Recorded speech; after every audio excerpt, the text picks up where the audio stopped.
Thank you. Thank you all for spending your afternoon with us, and thanks, folks, for joining the panel. So I wanted to start just by reflecting a little bit on the way we sort of configured the title of this panel. We called it a two-way street. One version of that is a conversation that I've had with people who want security folks to come into their environment in the following dimension. They said, like, well, actually, data scientists know how to build things. Security people are always figuring out how to break things. And the interaction between those is actually pretty interesting. But I think maybe more profoundly and more importantly, the kind of theme that I'd like us to start with is the idea that at the same time that security people are increasingly looking to the data exhaust that we see coming off networks to move us past the idea of the virus signature paradigm of figuring out who's breaking in and why. We're also in the business, of course, in the data science world of collecting and creating and collating data sets and data products, which are extraordinarily valuable and thus very, very interesting to people who want to break into networks and steal them. So maybe part of the solution, maybe part of the problem. What do you guys think? Yeah, it's a great topic. First, thanks for having me here. And so with Cyber Command, that's and first, just real quickly, what Cyber Command is, and we're here in the community trying to better integrate with all the emerging technologies and companies, and want people to feel like you can build a relationship with us. And if you have something new that's amazing, we want to integrate with you guys and build relationships. So yeah, it is a two-way street. There's amazing data that's being created, and that data creates vulnerabilities that people want to get. But that data also creates new ways to protect what's inherent in there. And so it's kind of a race, really, to see who can innovate faster, the people that want to use new data to protect the prize versus those who want to use data to exploit vulnerabilities. And I think something that's really neat in that race is really being decentralized. So maybe this is the first time in the history that somebody can really launch a campaign, either to a company or to a state, $1 billion damage campaign. That's not a state actor themselves. And so with the decentralization of that attack capability, we're also having the decentralization of that protection capability. And I don't know which one's going to be the fastest, but that's one of the reasons why Cyber Command wants to be out here and engaging with this community, is because for us to decentralize and to innovate quickly, to use data to protect the core, we want to do that with independent, decentralized thinkers, as happens in the Valley all the time. Paul, you're managing this huge, complex network with a bunch of people who are sort of sometimes a little anxious about sharing their data with you. Right. What's that like?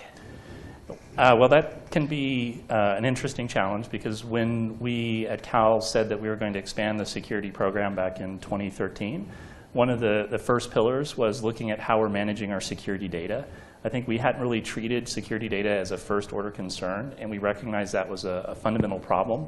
So we had lots of little pockets of data that was very uncurated. We weren't looking at how we could combine, normalize that, curate that data, combine it, and to start to develop more sophisticated approaches for how we're analyzing and looking for signs of attack on the Berkeley campus. So as we knew that we're going to have to expand our collection efforts, one of the first things we had to do was tackle the dreaded concept of governance on a campus like ours and stand up an approach for how are we going to look at the kinds of things that we might want to collect from a security perspective, and then balance that against the privacy concerns that we have that are related with things like academic freedom and so on, that are so essential to a campus like Berkeley. So that is a slow process, and it's something that had been in progress for a year and a half. And then I don't know how much we want to get into this here, but as you probably have read about in the New York Times, if you paid attention to some recent news events, our UC Office of the President had other ideas that, let's say, bypassed that governance process that we set up, and has created a really interesting tension now between some people within the UC system who don't recognize that there's any any concern that would trump security, and other people that think that there has to be a more nuanced and balanced point of view. And so I'd say that's still an ongoing conversation that's being worked out with our security team here at Berkeley, square in the middle of that. So I want to come back to that because I think you can imagine that there are data sets being created on this campus that are of enormous interest to criminals, to foreign governments, and others who would see both commercial and other kinds of value in it. And here we are, we understand the value of that data. We don't know how to actually invest in what we ought to do to protect it. That's not a consensus around that. Right. Jane, you're probably working with some of the more sophisticated clients. Well, you smile. Nonetheless, you may not seem that way every day, but probably some of your clients are some of the more sophisticated firms in terms of both the creation and protection of data sets. What are you seeing? What's new this year? What's happening in your world?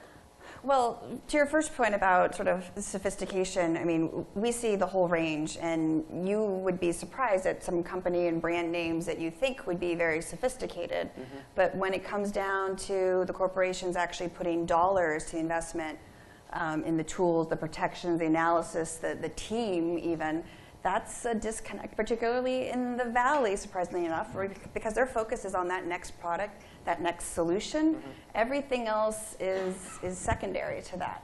And so while that is certainly a topic, and a topic that boards are wanting to evaluate their risk profile, where the spend is kind of complex. And so what we typically walk in and see, and while there's varying degrees, you see a complex ecosystem of just old tools, new tools, things layered on top of each other, and it's a messy web. And then so when we think about data science on top of that, you think about, I'm going to oversimplify, kind of all the monitoring, if you have the tools to begin with, of stuff coming in. You've got the monitoring of what's going on when you're in the network and stuff, potentially data loss, going out. And for companies to actually meaningfully do some monitoring around that and make some actions, it's a huge challenge. Everyone's talking about leveraging all that data, but I think the actual actions on that has been complex, given that landscape, and given, while those three can produce an enormous amount of data, just the activity. I mean, you can think about this campus, just the activity of everything going on. You layer on top of things such as email, such as location data, other things that might help give you indications as to an incident or even monitoring proactively. No one's really doing it as sophisticatedly as you might think. I think there's pockets of brilliance in areas, but we've yet to see really the full landscape. So let me follow up on this just by maybe pointing to the very interesting and fun presentation we just saw about train spotting, and sort of look at a data set like that these folks have created. They haven't commercialized that data set in any meaningful way yet. I'm sure they're thinking about that right now. But at the same point, there's an extraordinary amount of value in that data. We don't know exactly how much in a commercial market, but also, of course, in an illicit market. Or again, maybe to a terrorist actor or foreign government or something like that. How would you even begin to think about interacting with the people who are creating those data products if they were to come to you and say, hey, how much money, effort, time, people should I expend to protect this data set? How do I even think about that problem? Do you guys have a way of answering that question, or do you have a way of interacting with them to get to some kind of an answer? So the question is, how do you, so if somebody's coming to you and asking you the value of that data set, how to put a price tag on it? We have people creating extraordinarily interesting data products. How do you, and if they said to you, how much should I spend, what percentage of the value of this should I spend to protect it, and how should I spend those dollars? How would you even start to think about that? Yes. Yeah, go ahead. I think a lot of companies are struggling with this, and if you're lucky enough to have kind of just this narrow data set, perhaps you can do some sort of risk profile. I think the reality is, even those folks probably have lots of different data sets, and I guess the method of trying to think of how do you classify that, right? Not all data is equal, and there's probably some garbage in there too. And so I think companies are trying to think about how can we kind of chunk them out in order of criticality and sensitivity. And then potentially with whatever resources you have, try and focus on those ones that are more critical and sensitive. So at Berkeley, the approach has been a classification scheme. It's a 4-tier scheme that we then map to a default set of controls.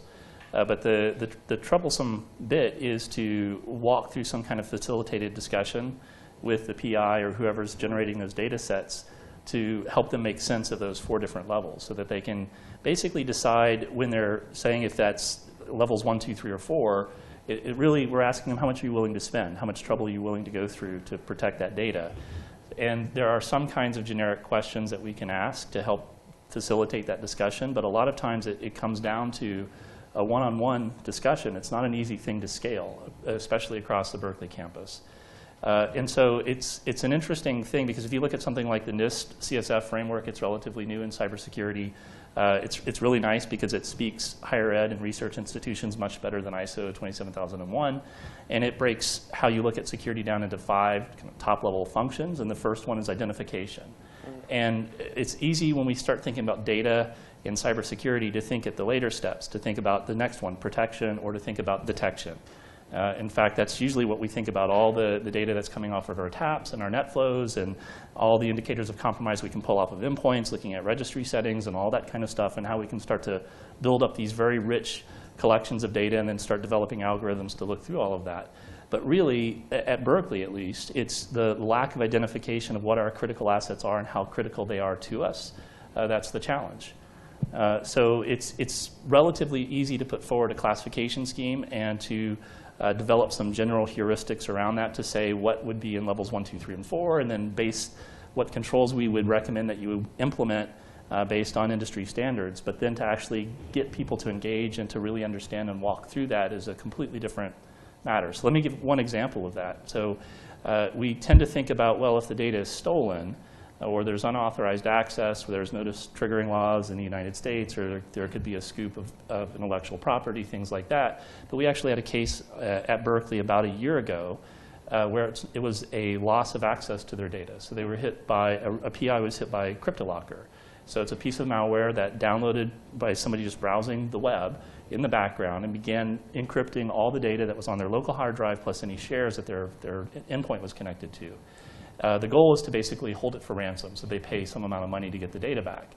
Well, in this particular case, it got 30 years of research data for one particular lab. And it could have just been absolutely devastating. And so it was a wake-up call for that lab. They had no idea that, first of all, it was even possible to get malware to, just by going to a website that they should have gone to as part of their job, to get malware like that downloading in the background. They didn't say click. They didn't say run this thing. It just happened. That such a thing was even possible. So to get that into the mix, that loss of availability of the data could have been even worse than somebody stealing the data in that particular case, was just eye-opening. And so to have those conversations, there's so many different nuances and angles to get people to think about how important the data is and the different ways it could mean to lose that data. It's a hard thing to do at scale. So before I was at Cyber Command, I used to work for Amazon. So I was a senior economist for them, and we had a lot of, Amazon's very good at how they protect their data, and they follow a lot of these best practices that were mentioned about putting in different bins, and if you need something from this highly secure bin, you have to provide justifications. Then you only have access to that data for small windows. I think a lot of that binning comes down to how much it would cost Amazon if they were to lose that. You know, if it's PII and you got to provide credit monitoring. But you know, if I'm thinking about the price tag of, as an economist, I always think supply and demand. And you know, there's other data sets that Amazon has that wouldn't be as costly if they had been lost in direct cost of monitoring, but competitor price data. You know, maybe you can go get that from other places and we wouldn't have to pay a direct fee, but we certainly don't want to lose that. But on the other hand, I think too, there's amazingly rich data already available to everybody. I think there's just not enough talent for people to get that data, put it in analytic format, and just churn on it. And so, yeah, while there are nuggets that our different institutions have, and we want to make sure those don't go, sometimes there's often great proxies for those data. And I'm just thinking about the train. There's real value in that train data too. And so, yeah, there's different bins and who you share it with and how long are some of the practices that we followed. So let me ask you folks, how many data people who would self-identify or that you use as data scientists you currently have on your team? What do they do? And if you could have any amount of such people as you could get in a reasonable budget, I guess would be the question, How many would you want? What would you have them do? What would you have them do first? Well, reasonable budget is the tricky bit, right? So, well, this is, reasonable budget is, what you want it to be. Right. So the security team at Berkeley, we have an operations team that has 7 FTE. We have a risk and compliance team that's 5, a policy and legal that's 2, and we have identity and access management, which is about 8. So today we have, I would say, 2 people who kind of would self-identify as data wrangler types, which if you were to have some range of what could be considered the data scientist spectrum, I would say that would be sort of at the one end of that spectrum. And we have 1 person who's a programmer architect, and that's mainly on the operations team. And I think if we've had discussions with the operations manager and myself that what we see in the next couple of years is the need to really ramp up the people who self-identify as data wranglers or beyond in terms of their data expertise. So just the challenge that Jane alluded to about getting all of your data coming in and getting that normalized and getting that into a format where you can start to filter out some of the noise and then start to do more clever things with it. Just the logistical challenge of all the data that we already see on the Berkeley network is an incredible challenge. So just that number of people is probably not enough. And when we look around, even within higher ed, so if we look at UT Austin, for example, they're, I think, further ahead than Berkeley is. They have 3 or 4 people who would self-identify as something on the data scientist spectrum. But I think it's still somewhat unusual. But that's what I would predict is in the future you'll see more and more data wranglers that are on any team that would consider themselves to be a security operations team. And I would guess it would be half or even more than half of the operations team, probably coupled with a PM and some more traditional security analysts that can help be subject matter experts as they're guiding the data analysis. Interesting. So I can talk about the profile of data scientists within Cyber Command, but that's something that we're looking to change. We want to adapt that profile the way that it looks. And I think one of the reasons that they probably brought me on the team was they wanted to have me help design some of our analytic operations similar to how Amazon runs. So I'll give a brief snapshot of the way Amazon's analytic team looks. And for the students, if you have never read the paper, Analyzing the Analyzers, it's a really good paper. They actually do a cluster analysis on people who call themselves analysts or working in analytics. And they break it down into people's core competencies. And they find 3 core competencies. And it's those that kind of work in the data capture, data management, data query, just like getting data sets together in a useful format. And then kind of the transition is now this is a data set that's ready to be analyzed. And then there's a group of people, statisticians. I'm an econometrician. You've got some machine learning and AI that happens there in the middle that are actually extracting a story from an analytic data set. And then once you get that story, I'm personally happy with a list of parameters and coefficients, but I know my business leaders at Amazon weren't. And so there's a whole piece on data visualization and reporting. And so across those 3 different core competencies, I can say within Amazon, just among the econometricians, we had 86 PhD econometricians doing doing model. And these are all top 20 schools, dwarf almost any academic department out there. And that's not even counting the number of people who would call themselves machine learners, artificial intelligence, what I would think would be on comparable magnitude. And so I think within Cyber Command, we have people we have strength in data acquisition, data management. And I think something we're taking a look at is how do we grow the right profile of people who know how to run structural models or the right types of machine learning and AI on top of that. And then data visualization is really important too, and building real-time dashboards so people know how to turn that inference into implication. Well, so in our team, since we're client service, it's a little bit a different view, right? But I mean, I can say nationally in our practice area, one of the smaller practice areas, if you think of all the different things PwC does, we call it forensic technology. We've got 350 people about roughly right now. The majority of them, we use the term investigative analytics, because analytics can be used in so many different ways and manners, but specific to I'll say incidents, and whether that be internal data theft, whether it be an investigation by a government entity, whether it be a cyber breach response or some other kind of flavor of basically you don't necessarily know what you're walking into, but our folks need to have the right skills and be able to pivot and be smart about what it is that we're going to do in terms of whatever that end goal is that we're trying to figure out. it's hard to find the right sort of skill set for that. And folks that, as you mentioned, Nick, all those different kind of buckets, we frankly want our folks to be able to do all those buckets. You might be stronger in one area or another, and some other folks also do a lot of computer forensics work and whatnot. But the reality is it's a complex landscape, and our folks need to be able to pivot because you don't know what you're walking in, and it keeps evolving all the time. And we're looking for more folks every day, and especially in the Bay Area where all of our clients keep hiring our people too. That's a challenge as well. So Interesting. Yeah. One other point I'll add to that, so it's something that may be somewhat in the middle. I think it partly depends on the institution, like what you're going to see. So as a counter, another example would be a company that manages the power grid in part of the United States. So it's not Cal ISO, but a different ISO that probably doesn't want to be named, but having a conversation with their CISO, what they see themselves doing in terms of evolving their staffing and how that relates to data scientists is increasingly outsourcing all of their kind of frontline security operations center type work, and then hiring internally for the size of the company, a fairly large team of about 15 cyber hunters that will be largely data scientists, and that's their background.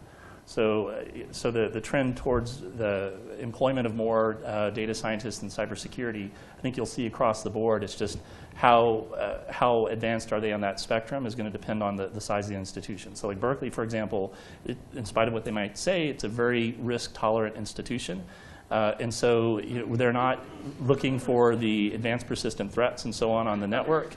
And I don't think that we'll ever invest to try to compete with, say, nation-state actors or so on. But for somebody who operates the energy grid, they do see themselves as trying to compete with the nation-states that are out there. They do see themselves as at least in the ballpark or trying to approach the ballpark of running themselves like the Defense Department or something of that nature. And so you're seeing them staff accordingly. And so I think the closer they get to that side of their risk appetite, that's going to drive the decision to hire more and more data scientists. Interesting. So we've been talking about this for about 25 minutes from the perspective of the, let's call it the good guys. So let's talk about it for a few minutes from the perspective of the bad guys. And let me put you each in the role of the head honcho of a Eastern European criminal gang. And you've just had access, you may not want to have this conversation, but anyway. So you've just got your budget doubled, and you're able to hire a couple of data scientists for your, quote, team, unquote. What would you have them do? I would say, in some ways, these folks are just looking for easy pickings in a lot of ways, right? And depending on what kind of flavor of damage you want to do for fun, for other kind of reasons. But you've got data scientists who love to build complicated products. What would you have? What would you have them do? Not the easy stuff. Well, I think I would leverage them to go find those weakest links out there, right? And it's a lot of just kind of pinging, so to speak, and there's different flavors of doing that. But there's a lot of weak links out there. I think we're all familiar, and in some ways, I'd say desensitized to what you see on the news all the time. You think about all the things that happen all the time, every day, that are not reported, and it's really significant. I think, again, it's the lowest hanging fruit. You'd probably, honestly, you wouldn't even need that sophistication. You'd probably just use that brain power. How much more quickly or effectively can I go and scan and figure out where to target, frankly? I totally agree with that. I think it's just a matter of ramping up talent. I think the vulnerabilities aren't complex. It's a matter of putting people on easy tasks, batching them. So I have a cheat of an answer. So it depends on the size of my budget. I would probably have them enroll in a UC Berkeley graduate program.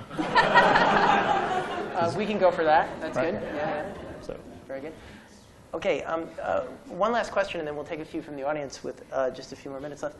So sometimes in the security world, people use this acronym CIA to refer to confidentiality, integrity, and availability. What's most important from your perspective now? Like, where is the attack vector most kind of ambitious and interesting? And how would you think about using large data sets to make a dent in the advantage of the attacker? You were sort of hinting about that when you were talking about the ransomware and availability sort of trumping integrity in that particular setting. Right. Well, I think availability has turned into kind of the hidden gotcha, at least again here at Berkeley. So we've had a number of security incidents over the past several years that, from the point of view of notice triggering notifications and things under California IPA, personally identifiable information, or PHI, personal health information, not a significant source of any of that kind of a breach. But from the point of view of shutting down divisions at Berkeley, or compromising the work of a researcher right as they were coming up on grant submission time, let alone the prospect of losing all of that data, the availability, I think, has crept into the mindset of more and more people as we've been discussing that particular problem at Berkeley.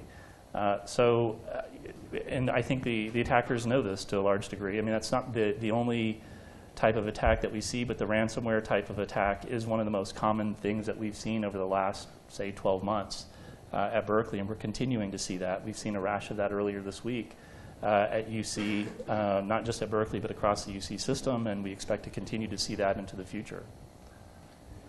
Yeah, I think as far as, I wouldn't be a data scientist if I didn't make a forecast here, and so I'm gonna make a forecast. I think that where things will get really interesting for attackers is when they can train off of historical behaviors to make not just attacks, but time of attacks and types of attacks that are harder to differentiate through traditional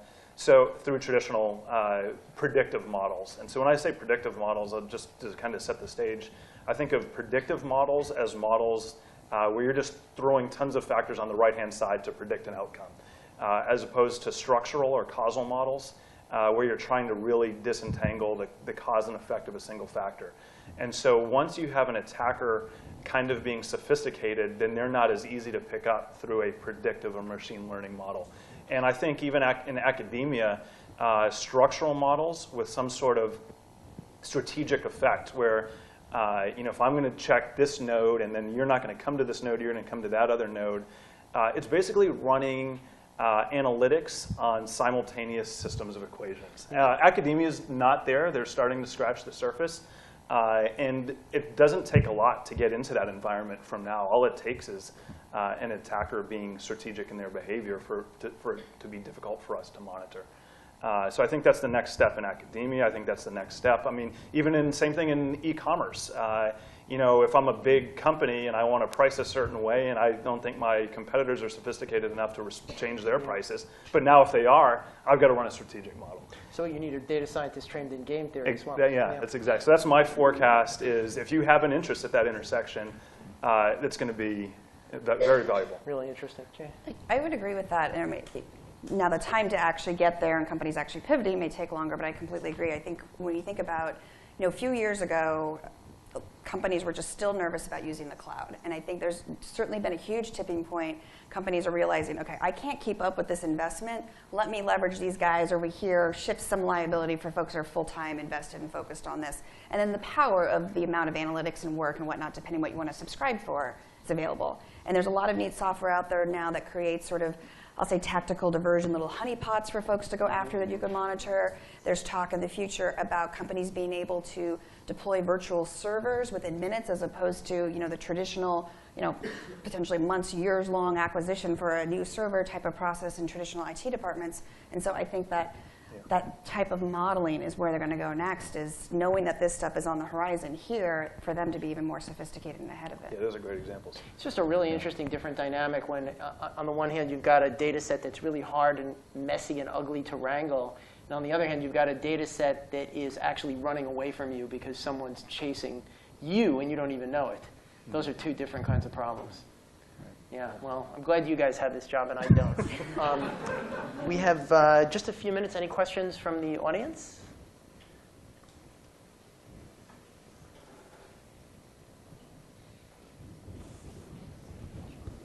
No? Oh, I get to choose? OK. How about the one very close to you?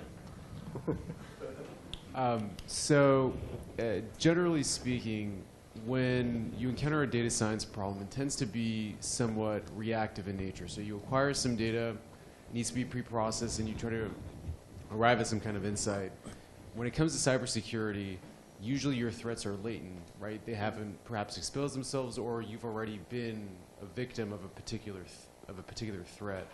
how do you see data scientists or data science in general taking a more proactive approach, like they would say in churn or customer retention, within the field of cybersecurity? Well, so you mentioned a few ways that you could do it. I mean, you could do it with honeypots and kind of watch behavior of people who get trapped in those, and you can hire friendly hackers too. Are a couple ways around it. So the honeypots is a real example, because that's something where we don't run honeypots ourselves, but we subscribe to feeds that give us intel about those honeypots, and then we deploy what we learn. But the other thing that we spend a lot of time focusing on, at least at Berkeley, is our capabilities. So I would imagine the questions that we ask ourselves today is what kinds of things would we see and what kinds of things would fly under our radar? And is it worth the cost of trying to increase our radar coverage, so to speak, of what we'd be able to detect? So we've tried to work on different models for representing what we're able to see and what our blind spots are. And so that's probably the main way that I would imagine working with a data scientist, is how can we increase our coverage, and what's it going to cost us to do that? I mean, proactively, I guess there's always an element of reactive, because we're leveraging data that already exists to some extent, but there's a number of folks trying to leverage some of the data that already exists to look for trends in terms of where we should spend time programming or building scripting or other sort of models in terms of pulling different data sets together. And again, we're trying to look outside of just the traditional sort of security data, but bringing in even email traffic and trying to see how that matches in, and other sort of data sets that might give you a different kind of perception. You don't know what you're going to look for or find ultimately, but looking at some of the oddities and trends, and hey, maybe there's a way to look at things that happened or will happen that you didn't really think about before. Grab one more question from this side. Hi. Yeah, go ahead. Great. Thank you. I just wanted to get your view and sort of recommendation on where do you see the future for cybersecurity and data sciences. So, for example, given this strategic importance, do you think companies are going to develop an in-house team, or would you see, given resource management and constraints, do you think it'll be given as an outsourced product to more specialized agencies? Can start. So my take on that is if they have an incredible low risk tolerance, they are probably going to staff up internally to some degree. So the ISO example, the people who run a grid, right? That's an example where they are definitely making a conscious decision to staff up. I think if they're a smaller institution, they're not going to be able to do that, right? So I think you'll see more and more use of managed security services for the traditional SOC or Security Operations Center. So the things like feed your network taps and the outputs of your intrusion detection systems and your intrusion prevention systems and your vulnerability scanning and all those other sources of data, you'll see more and more smaller companies especially, or more risk tolerant companies, just simply feed that to an outside provider who then analyzes that data for them. And so I think you would see a lot of the data scientists gravitate towards those sorts of companies. That's a great question. You're putting my feet to the fire by me saying I think strategic analytics is going to be really important. Now you're saying exactly what does that look like. My answer to that is that it's complicated. I think that one, maybe we're in an academic environment, so I think this will sound adverse, but with Amazon having 86 PhD economists from top 20 schools, they're pushing the frontier, and they're not in a position where they're compelled to publish academically and to share. So I think a lot of times they're discovering really cool, strategic models, training on huge data sets. Nobody else has really invented nor trained, and so I think it would be kind of fun to, for me to go start my own company and consult and give recommendations that way. But I don't have the historical training that they would have, and I can't go get it from academic journals or libraries because that's, Google's much more sharing, and so if you want to work in that field, maybe go to somewhere like Amazon or something, but or come and develop it at Cyber Command. But I think it's going to be in-house and in private or unit or organizations. Really interesting. And I would just say similarly, I think ultimately, outside of some exceptions, maybe in Amazon and some other ones for different reasons, it's going to be some sort of hybrid model, because there's an advantage of having folks that know your organization, know the data, know the people because you got to know who to talk to get some context around things. But again, it comes down to investment. These are not inexpensive resources, and I think what you want to do is have your partners already lined up, whether it's managed services or whether it's just surge support for different types of things or unique projects, and kind of have that sort of hybrid, essentially. So I'm going to end with my own lightning round. Yes or no question. Oh, no. Will there ever be enough data, and will data science ever be sophisticated enough to compensate for the insecurity that human beings will create by doing stupid stuff? Yes or no? Yes. Yes. Wow. Yeah. No. No. 2 to 1. No. Thank you very much. Yeah.